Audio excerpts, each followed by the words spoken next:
Hi friends, ഇന്ന് ചിങ്ങമാസം 1-ാം മലയാള മാസത്തിലെ ആദ്യത്തെ ഞായറാഴ്ചയും. അപ്പോൾ ഞങ്ങൾക്ക് ഇന്ന് തറവാട്ടമ്പലത്തിൽ പൂജയുണ്ട്. അപ്പോൾ ഞങ്ങളിന്ന് തറവാട്ടമ്പലത്തിലേക്ക് തന്നെ പോകാമെന്ന് വിചാരിച്ചു. ഞാനും ബിജാഷേട്ടനാണ് പോണത്. മക്കളില്ല, വാവച്ചി വീട്ടിലുണ്ട്, മണിക്കുട്ട മാമൻ്റെ വീട്ടിലേക്ക് പോയേക്കാണ്. അപ്പോൾ ഞാനിതൊരു ഷോർട്സായി തന്നെ ഇട്ടിട്ടുണ്ട്. എൻ്റെ ചാനൽ ചെക്ക് ചെയ്തിട്ട് നിങ്ങളെല്ലാവരും കാണണം. അപ്പോൾ ഞങ്ങൾ അങ്ങനെ അമ്പലത്തിലെത്തിയതിന് ശേഷം ഞങ്ങളുടെ തറവാട്ടിലെ ഒരു പാപ്പൻ തന്നെയാണ് പൂജയും കാര്യങ്ങളൊക്കെ ചെയ്യണത്. അപ്പോൾ അങ്ങനെ തൊഴുതിറങ്ങി ചന്ദനമൊക്കെ വാങ്ങിച്ചതിന് ശേഷം ഞങ്ങളെല്ലാവരും പ്രസാദം വാങ്ങിക്കാനായിട്ട് നിന്നു. അതിനുശേഷം തൊട്ടപ്പുറത്ത് തന്നെ ഞങ്ങളുടെ തറവാട്ടിലെ പാപ്പൻ്റെ വീടുണ്ട്. അവിടെ ചെന്നിട്ട് ചായയൊക്കെ കുടിച്ചു. അപ്പോൾ മേമ പറഞ്ഞു ചായ കുടിച്ചിട്ട് പോകാമെന്ന്. അപ്പോൾ ചായ നൂലപ്പൊക്കെ ഉണ്ടായിരുന്നു. അപ്പോൾ ഞാൻ വരണ വഴിക്ക് തിരൂരിന്ന് ഒരു ബ്ലൗസ് എടുത്തു, റെഡിമെയ്ഡ് ബ്ലൗസ്. എനിക്കൊരു സെറ്റ് മുണ്ടുണ്ട്, അപ്പോൾ അതിനുള്ള ബ്ലൗസ് ഉണ്ടായിരുന്നില്ല. അപ്പോൾ അങ്ങനെ നേരെ ഞാൻ എൻ്റെ വീട്ടിലേക്ക് വന്നിട്ട് ഞാൻ അവിടെ അവർ കുഴിമന്തി വെക്കാനായിട്ട് നോക്കുകയാണ്. അപ്പോൾ അമ്മോട് കുറച്ച് നേരമൊക്കെ സംസാരിച്ചിട്ട് ഞാൻ പാർലിക്കാട്ടേക്ക് പോന്നു, ഞങ്ങളുടെ വീട്ടിലേക്ക്. അപ്പോൾ അങ്ങനെ എനിക്കിന്ന് കുടുംബശ്രീയുടെ ഓണാഘോഷം ഉണ്ട്, അതിന് പോകണം. അപ്പോൾ ചോറ് ഞാൻ കാലത്ത് തന്നെ തിളപ്പച്ചിറക്കി വെച്ചിട്ടാണ് പോയത്. അപ്പോൾ ചായയൊക്കെ വെച്ച് കുടിച്ചിട്ട് പിന്നെ സാമ്പാർ വെക്കാമെന്ന് വിചാരിച്ചു. ഇന്ന് 1-ാം തീയതി അല്ല, അപ്പോൾ അങ്ങനെ സാമ്പാർ വെക്കാമെന്ന് വിചാരിച്ചിട്ട് വേഗം ഞാൻ പരിപ്പും മത്തങ്ങയൊക്കെ വേവിച്ചെടുക്കുകയാണ്. അപ്പം ഞാൻ വെറുതെ പരിപ്പും മത്തങ്ങയും കായത്തിൻ്റെ പൊടി ഉപ്പൊക്കെ ഇട്ടിട്ട് ഇത്തിരി മഞ്ഞൾപ്പൊടിയൊക്കെ ഇട്ടിട്ട് നന്നായി വേവിച്ചെടുക്കും. വേവിച്ചെടുത്തതിന് ശേഷം അതിൽ ഞാൻ മുരിങ്ങക്കായ ഞാൻ വേറെയാണ് വേവിക്കുക. മുരിങ്ങക്കായ വെന്ത് വന്നതിന് ശേഷം അതിൽ തക്കാളിയും വെണ്ടക്കായ ഇട്ട് കൊടുക്കും. എന്നിട്ട് ഞാൻ മുളക് പൊടി, മല്ലിപ്പൊടി, മഞ്ഞൾപ്പൊടിയും പച്ചയാണ് ഞാൻ ഇടുക, വറുത്തിടൊന്നുമില്ല. അപ്പോൾ അതും കഴിഞ്ഞിട്ട് ഞാൻ പുളി പിഴിഞ്ഞൊഴിച്ച് അതൊക്കെ ഒന്ന് തിളച്ച് വരുമ്പോൾ ഞാൻ സാമ്പാർ പൊടിയൊക്കെ ഇട്ട് കൊടുക്കും. സാമ്പാർ പൊടി കുറച്ച് ഞാൻ സാമ്പാറിലിടും, പിന്നെ ഞാൻ കടുകൊക്കെ വറക്കുമ്പോൾ അതിലിട്ട് കൊടുക്കും. അപ്പം അങ്ങനെ മുരിങ്ങക്കായൊക്കെ വെന്ത് വന്നപ്പോൾ ഞാൻ തക്കാളിയും വെണ്ടക്കായൊക്കെ അരിഞ്ഞിട്ട് അതൊക്കെ ഇട്ട് കൊടുക്കുകയാണ്. അപ്പോൾ വാവച്ചി വീടിൻ്റെ അടുത്തുള്ള കുട്ടികൾ പോകുമ്പോൾ അവരുടെ കൂടെ പോയി. അപ്പോൾ എന്നോട് വിളിച്ച് പറഞ്ഞിട്ടാണ് ആൾ പോയത്. ഞാൻ പിന്നെ അമ്മ വരാം, നീ പൊക്കോളാൻ പറഞ്ഞു. അപ്പോൾ എനിക്ക് ബിജാഷേട്ടന് ചോറും കറിയൊക്കെ വെച്ചിട്ട് വേണ്ട പോകാൻ. അപ്പോൾ ഞങ്ങൾക്ക് അവിടെ നിന്ന് ഉണ്ണാലോ, പിന്നെ ബിജാഷേട്ടന് വേണമല്ലോ. അപ്പോൾ ഞാൻ വേഗം സാമ്പാർ വെക്കാനായിട്ട് നോക്കുകയാണ്. അപ്പോൾ ബീട്രൂട്ട് ഉപ്പേരി വെക്കണോ ചോദിച്ചപ്പോൾ വേണ്ട, ബീട്രൂട്ട് ഉപ്പേരി ഒന്നും വെക്കണ്ട എന്ന് പറഞ്ഞു. അപ്പോൾ വീടിൻ്റെ തൊട്ടടുത്തുള്ള ചേച്ചി വന്നിട്ടുണ്ടായിരുന്നു, എന്നെ കണ്ടപ്പോൾ വന്നതാണ്. അപ്പോൾ ആ ചേച്ചിയായിട്ട് കുറച്ച് നേരമൊക്കെ സംസാരിച്ചു. അപ്പോൾ ആ ചേച്ചി എന്നോട് പറയുകയാണ്, എൻ്റെ വീഡിയോ കാണാറുണ്ട്, നന്നായിട്ടുണ്ട് വീഡിയോ ഒക്കെ, അപ്പോൾ നീ എങ്ങനെ ഈ ശബ്ദം കൊടുക്കണേ, അങ്ങനത്തെ കാര്യങ്ങളൊക്കെ എന്നോട് ചോദിച്ചറിയായിരുന്നു. അപ്പം അങ്ങനെ മുരിങ്ങക്കായൊക്കെ വെന്ത് വന്നപ്പോൾ ഞാൻ വേഗം അതിൽ തക്കാളിയും വെണ്ടക്കായൊക്കെ ഇട്ട് കൊടുത്തു. അപ്പോൾ അങ്ങനെ തക്കാളിയും വെണ്ടക്കായൊക്കെ ഇട്ട് വന്നതിന് ശേഷം അത് വെന്തപ്പോൾ പരിപ്പൊക്കെ വെന്ത് വന്നിട്ടുണ്ടായിരുന്നു. അപ്പോൾ ഞാൻ പരിപ്പൊക്കെ വെന്ത് വന്നപ്പോൾ ഞാൻ അത് ഈ പാത്രത്തിലേക്ക് തന്നെ ഒഴിച്ചു കൊടുത്തു. എന്താണെന്ന് വെച്ച് കഴിഞ്ഞിട്ടുണ്ടെങ്കിൽ കുക്കർ ചെറുതായ കാരണം കുക്കറിൽ അത്രയ്ക്ക് നിറച്ചുണ്ടാവും, അപ്പോൾ കുക്കറിൽ കൊള്ളില്ല. പിന്നെ ഞാൻ തലേ ദിവസം കഴുകി വെച്ച പാത്രങ്ങളൊക്കെ എടുത്തു വെച്ചു. അപ്പോൾ അങ്ങനെ കയ്യിലും പാത്രങ്ങളൊക്കെ എടുത്തു വെച്ചതിന് ശേഷം അപ്പോൾ കുക്കറിലെ എയറൊക്കെ പോയിട്ടുണ്ടായിരുന്നു. അപ്പോൾ അത് ഞാൻ പറഞ്ഞില്ല, പരിപ്പും മത്തങ്ങയൊക്കെ വെന്തത് ഞാൻ അതിലൊഴിച്ച് കൊടുത്തതിന് ശേഷം ഞാൻ വലിയ അടുപ്പിലേക്ക് വെച്ച് കൊടുത്തു. അപ്പോൾ പെട്ടെന്നായി കിട്ടുമല്ലോ എന്ന് വിചാരിച്ചിട്ട്. പിന്നെ ബിജാഷേട്ടൻ പറഞ്ഞു, നീ തിരക്ക് പിടിച്ചിട്ട് എനിക്ക് ഉപ്പേരി ഇതൊന്നും ഉണ്ടാക്കണ്ട, നീ വേഗം ഒരു സാമ്പാർ വെച്ചിട്ട് 2 പപ്പടവും വറുത്ത് വെച്ചിട്ട് പൊക്കോളാൻ പറഞ്ഞു. അപ്പോൾ ഞാൻ വേഗം അതൊക്കെ ചെയ്തു വെച്ചതിന് ശേഷം സാമ്പാറായി വന്നപ്പോൾ അത് കാച്ചിയെടുക്കാനായിട്ട് നോക്കുകയാണ്. അപ്പോൾ കടുകും വറ്റൽമുളക് ഉണ്ടായിരുന്നില്ല, വേപ്പിലയൊക്കെ ഇട്ട് കൊടുത്തതിന് ശേഷം പിന്നെ ഞാൻ സാമ്പാർ പൊടി ഇടാൻ പെട്ടെന്ന് മറന്നു. എന്താ വെച്ചാൽ തിരക്ക് പിടിച്ചിട്ടല്ല ചെയ്യേണ്ടായിരുന്നത്.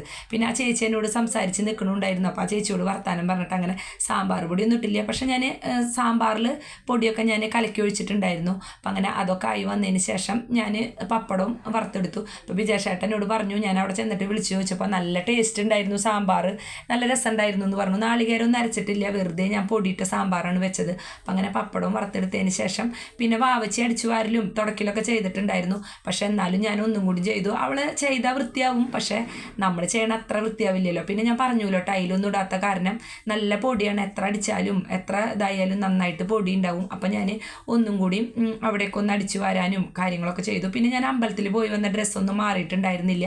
അപ്പോൾ പിന്നെ ഞാൻ ഡ്രസ്സൊന്നും മാറണ്ട, ഇത് കഴിഞ്ഞാൽ അങ്ങോട്ട് പോകാമല്ലോ എന്ന് വിചാരിച്ചു. അപ്പം അങ്ങനെ തിണ്ടും കാര്യങ്ങളൊക്കെ ഞാൻ നന്നായി തുടച്ചെടുത്തു. ഇത്തിരി സോപ്പൊക്കെ ഇട്ടിട്ടാണ് ഞാൻ തുടച്ചത്. എന്ന് വെച്ചാൽ പപ്പടം വറുത്തിട്ടും പിന്നെ കൂട്ടാൻ വറുത്തിട്ടിട്ടൊക്കെ നല്ല എണ്ണ ഉണ്ടായിരുന്നു. അപ്പോൾ അങ്ങനെ അതൊക്കെ തുടച്ചെടുത്തതിന് ശേഷം പിന്നെ എനിക്ക് കുറച്ച് പാത്രങ്ങളൊക്കെ കഴുകാനുണ്ടായിരുന്നു.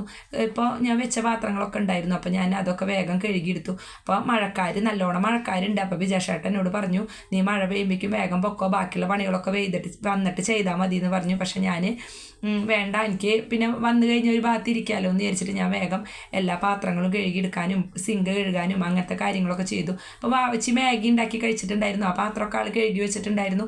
ഞാൻ പറഞ്ഞില്ല, ആൾ അത്യാവശ്യം പണികളൊക്കെ കഴിഞ്ഞ് കുളിയും കാര്യങ്ങളൊക്കെ കഴിഞ്ഞിട്ടാണ് പോയത്. അപ്പോൾ ഞാൻ പറഞ്ഞില്ല, വീടിൻ്റെ അടുത്തുള്ള ചേച്ചി ഉണ്ടായിരുന്നു. ആ ചേച്ചി ഞാൻ പോണോടുകൂടി ആ ചേച്ചിയും പോയി. എന്നിട്ട് ഞാൻ അവരോടൊക്കെ ടാറ്റയൊക്കെ പറഞ്ഞിട്ട് ഞാൻ പോവുകയാണ്. അപ്പോൾ ആ ചേച്ചി എന്നോട് പറയായിരുന്നു, ആ ചേച്ചി കുടുംബശ്രീയിലില്ല, ഉണ്ടെങ്കിൽ വരായിരുന്നു എന്നൊക്കെ പറയായിരുന്നു. അപ്പം അങ്ങനെ അതൊക്കെ കഴിഞ്ഞിട്ട് ഞാൻ പകുതി എത്തുകയല്ല, നല്ല മഴ പെയ്തു. അപ്പം അങ്ങനെ ഞാൻ വണ്ടിയുമ്പോൾ തന്നെ ഇരുന്നു, എൻ്റെ കയ്യിൽ കുടയുണ്ടായിരുന്നു. അപ്പം ഞാൻ പറയായിരുന്നു, നല്ല മഴയാണ്, എനിക്ക് എപ്പോഴാണ് അവിടെ എത്താൻ പറ്റുകയെന്ന് അറിയില്ല മഴയില്ല എന്ന്. അപ്പം അങ്ങനെ മഴയൊക്കെ തോർന്നതിന് ശേഷം ഞാൻ വേഗം പോയി അവിടെ ചെന്നിട്ട് ഇത് വാവച്ചിയുടെ സ്കൂളിലെ ടീച്ചറാണ്.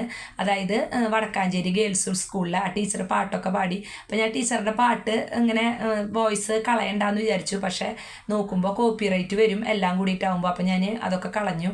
പിന്നെ അവിടെ നല്ല മഴയായിരുന്നു, ഷീറ്റുമ്പോൾ വെള്ളം വീണിട്ടൊക്കെ ഭയങ്കര ശബ്ദമായിരുന്നു. ഇത് പിന്നെ എൻ്റെ കുടുംബശ്രീയിലെ ചേച്ചിയാണ്. ആ ചേച്ചി ഒരു നാടൻ പാട്ടൊക്കെ പാടി. പിന്നെ അവരുടെ ഡാൻസൊക്കെ ഉണ്ടായിരുന്നു. പിന്നെ വേറെ കുടുംബശ്രീയിലെ ചേച്ചിമാരുടെ നല്ല ഡാൻസുകളൊക്കെ ഉണ്ടായിരുന്നു. അതിനുശേഷം ഞങ്ങളെല്ലാവരും ഭക്ഷണം കഴിക്കാനായിട്ട് പോയി. അപ്പം അങ്ങനെ ഓണസദ്യ ചിങ്ങമാസിലെ 1-ാം തീയതി തന്നെ ഓണസദ്യയൊക്കെ കഴിച്ചു. നല്ല സദ്യയായിരുന്നു. അപ്പം അങ്ങനെ അതൊക്കെ കഴിഞ്ഞതിന് ശേഷം ഞാൻ വീട്ടിൽ വന്നപ്പോഴും ഗംഭീര മഴയായിരുന്നു. അപ്പോൾ ഞാൻ പറയായിരുന്നു വിജയശേട്ടനോട്, നാളെ പരീക്ഷയൊന്നും ഉണ്ടാവുമെന്ന് തോന്നണില്ല, സ്കൂളിന് മുടക്കുണ്ടാവും, ഇന്നലെക്കല്ല മഴ എന്നൊക്കെ പറഞ്ഞു. അപ്പോൾ ഭാവിച്ച് വേഗം ചായയൊക്കെ വെച്ചു. പിന്നെ ആളുടെ കാലുമേ തള്ളവിരലിൻ്റെ അവിടെ നല്ല വേദന ഉണ്ടായിരുന്നു. അപ്പോൾ ഉപ്പുവെള്ളമൊക്കെ പിടിച്ചിട്ട് അതൊക്കെ തിളപ്പിച്ചിട്ട് അതൊക്കെ വെച്ചു കാലുമേ. അപ്പോഴേക്കും മണിക്കുട്ടൻ അച്ഛൻ കൊണ്ടുവന്നാക്കിയിട്ടുണ്ടായിരുന്നു. അവന് ട്യൂഷനുണ്ട്. അപ്പം അച്ഛനൊരു 1:30-2 മണിയൊക്കെ ആകുമ്പോഴേക്കും കൊണ്ടുവന്നാക്കി. അപ്പോൾ വാവച്ച് ചായയൊക്കെ വെച്ചിട്ടുണ്ടായിരുന്നല്ലോ. എന്നിട്ട് വാവച്ചിന് ട്യൂഷന് പോയി. അപ്പോൾ ഞാനും വിജയശേട്ടനും കൂടി വീട്ടിൽ നിന്ന് കുഴിമന്തി കൊണ്ടുവന്നിട്ടുണ്ടായിരുന്നു. അത് കഴിക്കായിരുന്നു. ഇന്ന് 1-ാം തീയതി ഓർമ്മയുണ്ടായിരുന്നില്ല, പെട്ടെന്ന് കഴിച്ചു. അത് കഴിഞ്ഞിട്ടാണ് ഓർമ്മ വന്നത്. പക്ഷേ കുഴപ്പമില്ല, ഇനിയിപ്പോൾ എന്തായാലും കഴിച്ചില്ല എന്ന് വിചാരിച്ചു. അപ്പോൾ നല്ല ടേസ്റ്റ് ഉണ്ടായിരുന്നു. അനിയെ യൂട്യൂബിലൊക്കെ നോക്കിയിട്ട് വെച്ചതാന്ന് പറഞ്ഞു. അപ്പം അങ്ങനെ അതൊക്കെ കഴിച്ചു. അപ്പോൾ അത് കഴിച്ചപ്പോൾ ഈ സബോളയുടെ ചമ്മന്തി ഉണ്ടായിരുന്നു, അത് എടുക്കാൻ മറന്നിട്ടുണ്ടായിരുന്നു. അതൊക്കെ ഒഴിച്ചിട്ട് ഞങ്ങൾ കഴിച്ചു. നല്ല രസമുണ്ടായിരുന്നു വെച്ചത്. അപ്പം അങ്ങനെ വെളിച്ചെണ്ണയൊക്കെ ഞാൻ പൊട്ടിച്ചൊഴിച്ച് വെക്കുകയായിരുന്നു. എന്താണെന്ന് വെച്ചാൽ നല്ല വിലയില്ലേ വെളിച്ചെണ്ണയ്ക്ക്. അപ്പോൾ ഒരു തുള്ളി പോലും കളയണ്ടെന്ന് വിചാരിച്ചിട്ട് കവറൊക്കെ ഞാൻ അതിലിറക്കി വെച്ചു. പിന്നെ ഒരു പാക്കറ്റ് ഭൂരി വാങ്ങിച്ചിട്ടുണ്ടായിരുന്നു. അപ്പോൾ അതിന് സബോളയും ഉരുളൻകിഴങ്ങും പിന്നെ ക്യാരറ്റൊക്കെ ഇട്ടിട്ട് ഒരു മസാലക്കറി ഉണ്ടാക്കാമെന്ന് വിചാരിച്ചു. അപ്പോൾ വൈകിട്ടത്തേക്ക് അതാവാം. ചോറുണ്ടായിരുന്നു, സാമ്പാറും ഉണ്ടായിരുന്നു. അപ്പോൾ സാമ്പാർ ഫ്രിഡ്ജിൽ വെച്ചാൽ പിന്നെ നാളേക്ക് ആയില്ലോ, വേറൊരു ഉപ്പേരി മാത്രമല്ലേ വെക്കണ്ടോ എന്ന് വിചാരിച്ചിട്ട് വേഗം ഞാൻ ഉരുളൻകിഴങ്ങും ക്യാരറ്റൊക്കെ അരിഞ്ഞിട്ട് അതൊക്കെ ഞാൻ കുക്കറിൽ കുറച്ച് ഇഞ്ചിയും പച്ചമുളകും കുറച്ച് മഞ്ഞൾപ്പൊടിയൊക്കെ ഇട്ടിട്ട് വേവിക്കാനായിട്ട് വെച്ചു. അതിന് ശേഷം ഞാൻ അതിലേക്കുള്ള സബോളയും പിന്നെ ഞാൻ സബോള വഴറ്റുമ്പോൾ തന്നെ അതിൽ ഇഞ്ചിയും പച്ചമുളകൊക്കെ വേണമല്ലോ, അപ്പോൾ അതും ഞാൻ എല്ലാം കൂടിയിട്ട് അരിഞ്ഞെടുക്കുകയാണ്. അപ്പം മണിക്കൂട്ടൻ ട്യൂഷൻ കഴിഞ്ഞിട്ട് ഒരു 6 മണി 6:30 ആവും വരാൻ. എന്താണെന്ന് വെച്ചാൽ അവന് പരീക്ഷയല്ലേ, 10-ാം ക്ലാസ്സിലല്ലേ പഠിക്കണേ. അപ്പോൾ ആൾ ട്യൂഷന് പോയിരിക്കുകയാണ്. വാവച്ച് പിന്നെ ഒരു 5 മണി 5:30 ആയപ്പോൾ വന്നു. 5:30 ട്യൂഷന് പോയത്. അവളും വരുമ്പോൾ ഏതാണ്ട് ഒരു 7 മണി 7:30 ആയിട്ടുണ്ട്. അപ്പോൾ രണ്ടുപേര് ഏതാണ്ട് ഒപ്പാണ് വരിക. അപ്പോൾ അവർ വരുമ്പോഴേക്കും ഭൂരിയും കറിയൊക്കെ ഉണ്ടാക്കി വെച്ചാൽ പിന്നെ വന്നു കഴിഞ്ഞാൽ കഴിക്കല്ലേ വേണ്ടോ. അപ്പോൾ ഞാൻ വേഗം കുറേ നേരം വിസിലടിച്ചു. എന്താണെന്ന് വെച്ചാൽ നന്നായി വെന്തോട്ടെ എന്ന് വിചാരിച്ചു. നന്നായി വേവിച്ച് ഉടച്ചെടുത്ത് കഴിഞ്ഞാൽ നല്ല ടേസ്റ്റ് അല്ലേ ഭൂരിയുടെ കറി. അപ്പം അങ്ങനെ ഞാൻ കുറച്ച് ഭൂരി ഉണ്ടാക്കിയുള്ള ബാക്കിയുള്ള ഭൂരി എടുത്തു വെച്ചു. എന്താണെന്ന് വെച്ചാൽ നാളെ കാലത്തേക്ക്. അപ്പോൾ ഇത്തിരി അധികം കറി ഉണ്ടാക്കി. അപ്പോൾ ഫ്രിഡ്ജിൽ വെച്ച് കഴിഞ്ഞാൽ മണിക്കൂട്ടനും വാവച്ചിക്കും നാളേക്ക് കൊടുക്കാമല്ലോ. അപ്പം അങ്ങനെ വിചാരിച്ചു. അപ്പം അങ്ങനെ ഉരുളൻകിഴങ്ങും ക്യാരറ്റൊക്കെ വെന്ത് വന്നപ്പോൾ സബോളയും ഇഞ്ചിയും പച്ചമുളകൊക്കെ ഞാൻ അരിഞ്ഞെടുത്തിട്ടുണ്ട്. എന്നിട്ട് വെറുതെ അതൊക്കെ വെന്ത് വന്നപ്പോൾ അതൊക്കെ എയർ പോയപ്പോൾ ഞാൻ തുറന്ന് നോക്കിയപ്പോൾ വെന്തിട്ടുണ്ടായിരുന്നു, എന്നാലും ചെറുതായിട്ട് ഇതാക്കി എടുക്കുന്നുണ്ടായിരുന്നു. അപ്പോൾ ഞാൻ നന്നായിട്ട് കയ്യിലുകൊണ്ട് അതൊക്കെ ഉടച്ചെടുത്തു. പക്ഷേ ക്യാരറ്റ് ഉടയാനായിട്ട് ഇത്തിരി വിഷമാണ്. ഉരുളൻകിഴങ്ങൊക്കെ നന്നായി വെന്ത് ഉടഞ്ഞ് കിട്ടിയിട്ടുണ്ടായിരുന്നു. അപ്പോൾ ഞാൻ പാനൊക്കെ അടപ്പത്ത് വെച്ചതിന് ശേഷം കുറച്ച് വെളിച്ചെണ്ണയൊക്കെ ഒഴിച്ചിട്ട് അതിൽ കടുകും പിന്നെ കുറച്ച് ഉഴുന്നും പരിപ്പൊക്കെ പൊട്ടിച്ചതിന് ശേഷം ഞാൻ നന്നായി ഉടച്ച് വെച്ച ഉരുളൻകിഴങ്ങും ക്യാരറ്റും ഒക്കെ കൂടിയിട്ട് അതിൽ ഒഴിച്ചു കൊടുത്തു. നല്ല ടേസ്റ്റാണ് ഇങ്ങനെ കറി. ഭൂരിക്കും ചപ്പാത്തിക്കൊക്കെ നല്ല ടേസ്റ്റാണ്. അപ്പം അങ്ങനെ അതൊക്കെ ആയി വന്നതിന് ശേഷം മണിക്കൂട്ടനെ ഭാവിച്ച് സന്തോഷമായിട്ടാണ് ട്യൂഷൻ കഴിഞ്ഞ് വരുന്നത്. എന്താണെന്ന് വെച്ചാൽ നാളെ സ്കൂളില്ല എന്ന് പറഞ്ഞിട്ട് അവർക്ക് സന്തോഷമല്ലേ. ഞാനാണെങ്കിൽ ആ പരീക്ഷ കഴിയുകയാണെങ്കിൽ കഴിഞ്ഞോട്ടെ എന്ന് വിചാരിച്ചിട്ടാണ് ഇരിക്കുന്നുണ്ടായിരുന്നത്. അപ്പം അങ്ങനെ സബോള ഈ മസാലക്കറിയൊക്കെ ആയി വന്നു. ഭൂരി ഞാൻ ഉണ്ടാക്കിയെടുത്തിട്ടുണ്ടായിരുന്നില്ല. കറി ആയി വന്നതിന് ശേഷം ഭൂരി ഉണ്ടാക്കാമെന്ന് വിചാരിച്ചു. അപ്പോൾ പിന്നെ കറി ആയി കഴിഞ്ഞാൽ പിന്നെ ഭൂരി ഉണ്ടാക്കി കഴിഞ്ഞാൽ പെട്ടെന്ന് കഴിക്കാമല്ലോ എന്ന് വിചാരിച്ചു. അപ്പോൾ രണ്ടുപേരും നന്നായി വെച്ചിരുന്നിട്ടാണ് വരിക. മണിക്കൂട്ടൻ മാമൻ്റെ വീട്ടിൽ നിന്ന് ഭക്ഷണം കഴിച്ചിട്ട് വന്നതാണ്. വാവച്ചി പിന്നെ ഉച്ചയ്ക്ക് അവിടെ നിന്ന് സദ്യ ഉണ്ടതാണ്. പിന്നെ ഒന്നും കഴിച്ചിട്ടില്ല. വാവച്ച് ചായ വെച്ചു, പക്ഷെ കുടിക്കാനൊന്നും നിന്നില്ല. കൂട്ടുകാരികൾ വന്നപ്പോൾ അവൾ വേഗം പോയി. അപ്പം അങ്ങനെ ഞാൻ ഉരുളൻകിഴങ്ങും സബോളയും പിന്നെ ക്യാരറ്റൊക്കെ ഇട്ടിട്ടുള്ള ഒരു കറി ഉണ്ടാക്കി.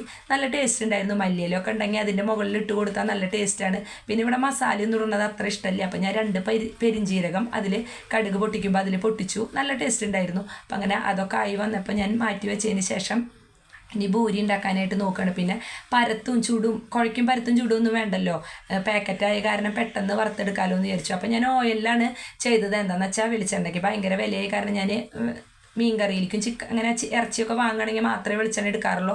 പിന്നെ ഉപ്പേരിയിലേക്കും അങ്ങനത്തേലേക്കൊക്കെ ഞാൻ ഓയിൽ തന്നെയാണ് എടുക്കാറ്. അപ്പോൾ ഞാൻ ചീഞ്ചട്ടിയൊക്കെ അടുപ്പത്ത് വെച്ചതിന് ശേഷം ഞാൻ ബൂരിയുടെ പാക്കറ്റൊക്കെ പൊട്ടിച്ചു.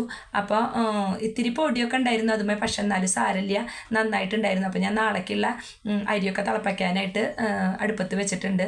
അപ്പോൾ ഏതാണ്ട് ഒരു 7 മണി 7:30 രണ്ടുപേരും ട്യൂഷനൊക്കെ കഴിഞ്ഞ് വന്നു. ഞാൻ പറഞ്ഞല്ലോ നല്ല ഹാപ്പി ആയിട്ടാണ് വന്നത്, നാളെ പരീക്ഷയില്ല എന്നൊക്കെ പറഞ്ഞിട്ട്. എന്താണെന്ന് വെച്ചാൽ സ്കൂളിന് മുടക്ക് പ്രഖ്യാപിച്ചിട്ടുണ്ടല്ലോ. അപ്പം അങ്ങനെ ഭൂരിയൊക്കെ ഞാൻ ഉണ്ടാക്കി. ഒരു 5 ഭൂരി ഞാൻ അവിടെ വെച്ചു ഉണ്ടാക്കാനുള്ളത്. എന്താണെന്ന് വെച്ചാൽ 3 മണിക്കുട്ടനും 2 വാവച്ചിക്കും. അപ്പോഴേക്കും മെസ്സേജ് വന്നു, മണിക്കുട്ടന് കാലത്ത് 7 മണിക്കാണ് ട്യൂഷൻ, വാവച്ചിക്ക് പിന്നെ 5:30 തന്നെയാണ് ട്യൂഷൻ. അപ്പോൾ ഈ കറിയും കുറച്ച് ഫ്രിഡ്ജിൽ വെച്ച് കഴിഞ്ഞാൽ 2 ഭൂരി ചുട്ടിട്ട് അവന് അതൊക്കെ കൊടുക്കാമല്ലോ എന്ന് വിചാരിച്ചു. അപ്പം ഞാനങ്ങനെ ഒരുവിധം ഉള്ള ഭൂരിയൊക്കെ ചുട്ടെടുത്തു. പക്ഷേ എല്ലാവർക്കും മതിയായില്ല. എന്താണെന്ന് വെച്ചാൽ അത്ര കനമൊന്നും ഉണ്ടായിരുന്നില്ല. പിന്നെ എല്ലാവരും മണിക്കൂട്ടിന് വാവച്ചും ചോറുണ്ടില്ല, ഞാനും വിജയശേട്ടനും കുറേശ്ശെ ചോറുണ്ടു. ഞാൻ ഭൂരി കഴിച്ചില്ല, ഞാൻ ചോറ് മാത്രമാണ് കഴിച്ചത്. സാമ്പാറും പപ്പടമൊക്കെ കൂട്ടിയിട്ട് ഞാനും ചോറുണ്ടു. അപ്പം അങ്ങനെ ഭൂരിയൊക്കെ വറുത്തെടുത്തതിന് ശേഷം 5 ഞാൻ മാറ്റി ഫ്രിഡ്ജിൽ വെച്ചു. അപ്പം നല്ല ക്രിസ്പി ആയിട്ട് നല്ല ടേസ്റ്റുള്ള ഭൂരിയായിരുന്നു. അപ്പം അതൊക്കെ കഴിഞ്ഞതിന് ശേഷം ഞാൻ അവിടെയൊക്കെ നന്നായിട്ട് തുടച്ചെടുത്തു. അപ്പോൾ തുടച്ചെടുത്തതിന് ശേഷം പിന്നെ ഇനി എല്ലാം മാറ്റി അവിടെ ഒതുക്കി വെച്ചു. പിന്നെ ഞാൻ ചോറ് തിളപ്പിക്കാനായിട്ട് വലിയ അടുപ്പുമ്പിലേക്ക് വെച്ചു. അതിന് ശേഷം കുറച്ച് നേരം അവിടെ പോയിരുന്നു. വാവച്ചിയും മണിക്കുട്ടനും വന്നിട്ടുണ്ട്, അവർ എഴുതും പഠിക്കുകയൊക്കെ ചെയ്യാണ്. അപ്പോൾ ട്യൂഷൻ ക്ലാസ്സിലേക്കും കുറേ എഴുതാനും പഠിക്കാനും ഒക്കെ ഉണ്ട്. അപ്പോൾ കുറച്ച് കഴിഞ്ഞിട്ട് ഭക്ഷണമൊക്കെ കഴിക്കാമെന്ന് പറഞ്ഞപ്പോൾ ഞാൻ വെച്ച പാത്രങ്ങളും എല്ലാം കഴുകി വെച്ചു. എല്ലാം കഴുകി വെച്ചതിന് ശേഷം ഇനി എനിക്ക് നാളേക്കുള്ള ബീട്രൂട്ടൊക്കെ അരിഞ്ഞ് വെക്കണം. അങ്ങനെ കുറച്ച് പണികളൊക്കെ ഉണ്ട്. പിന്നെ മേലൊക്കെ കഴുകണം. അപ്പം അങ്ങനെ അത് കുക്കറും കാര്യങ്ങളൊക്കെ കഴുകി വെച്ചതിന് ശേഷം ഇനി ഭക്ഷണം കഴിക്കണം. അപ്പോഴേക്കും എൻ്റെ ചേച്ചി വിളിച്ചപ്പോൾ ഞാൻ കുറച്ച് നേരം ചേച്ചിയോടൊക്കെ സംസാരിച്ചിരുന്നു. ചേച്ചിയുടെ മോളുണ്ടായിരുന്നു ഇവിടെ. അപ്പോൾ അവൾ പോയ കാര്യങ്ങളും ഉണ്ണി പോയ കാര്യങ്ങളൊക്കെ പറഞ്ഞ് കുറച്ച് നേരമൊക്കെ ചേച്ചിയോട് സംസാരിച്ചിരുന്നു. അപ്പം അങ്ങനെ മണിക്കൂട്ടം വന്നപ്പോൾ കുറച്ച് കുഴിമന്തിയുടെ ചോറുണ്ടായിരുന്നു, ആളതെടുത്ത് കഴിച്ചു. അപ്പം അങ്ങനെ അമ്മയുടെ അവിടുത്തെ പാത്രങ്ങളൊക്കെ ഉണ്ടായിരുന്നു, അതൊക്കെ കഴുകി വെച്ചു. എല്ലാ പാത്രങ്ങളും കഴുകി വെച്ചതിന് ശേഷം പിന്നെ ഞാൻ തുടയ്ക്കുന്ന തുണിയൊക്കെ നന്നായിട്ട് ഒലമ്പി കഴുകിയെടുത്തതിന് ശേഷം അവിടെയൊക്കെ തുടച്ചെടുത്ത് ഭൂരി ഉണ്ടാക്കിയിട്ടൊക്കെ നല്ലോണം എണ്ണമെഴുക്കും കാര്യങ്ങളൊക്കെ ഉണ്ടായിരുന്നു. എപ്പോഴും തിണ്ട് തുടച്ചിടണം, അല്ലെങ്കിൽ എപ്പോഴും ഇങ്ങനെ എണ്ണമയായിട്ട് കിടക്കും. എനിക്കത് കാണുമ്പോൾ അത്ര വലിയ ഇഷ്ടമില്ല. അപ്പം ഞാൻ ഇത്തിരി സോപ്പിൻ്റെ അതൊക്കെ ആക്കിയിട്ട് നന്നായി തുടച്ച് ഒക്കെ ഒതുക്കി വൃത്തിയാക്കി വെച്ചതിന് ശേഷം ഞങ്ങൾ ഭക്ഷണം കഴിക്കാനായിട്ട് നോക്കുകയാണ്. അപ്പം ഞാൻ പറഞ്ഞല്ലോ, അപ്പോഴേക്കും ചേച്ചി വിളിച്ചു തന്നു. അപ്പം ഞാൻ ഭക്ഷണം കഴിക്കാൻ നിന്നില്ല. അവരെല്ലാവരും 3 പേരും കൂടിയിട്ട് ഭക്ഷണം കഴിച്ചു. അപ്പോഴേക്കും അവർക്ക് വിശന്നു. അപ്പം ഞാൻ കഴിച്ചോളാൻ പറഞ്ഞു. അപ്പം അങ്ങനെ ചോറൊക്കെ തിളപ്പിച്ച് ഞാൻ ഇറക്കി വയ്ക്കുകയാണ്. അപ്പോൾ എല്ലാവരും കൂടി ഭക്ഷണമൊക്കെ കഴിച്ചു. അപ്പം ഞാൻ എപ്പോഴും പറയണ പോലെ തന്നെ എൻ്റെ വീഡിയോ കാണാത്തവരൊക്കെ കാണണം, നല്ലൊരു വീഡിയോ ആയിട്ട് വരാം.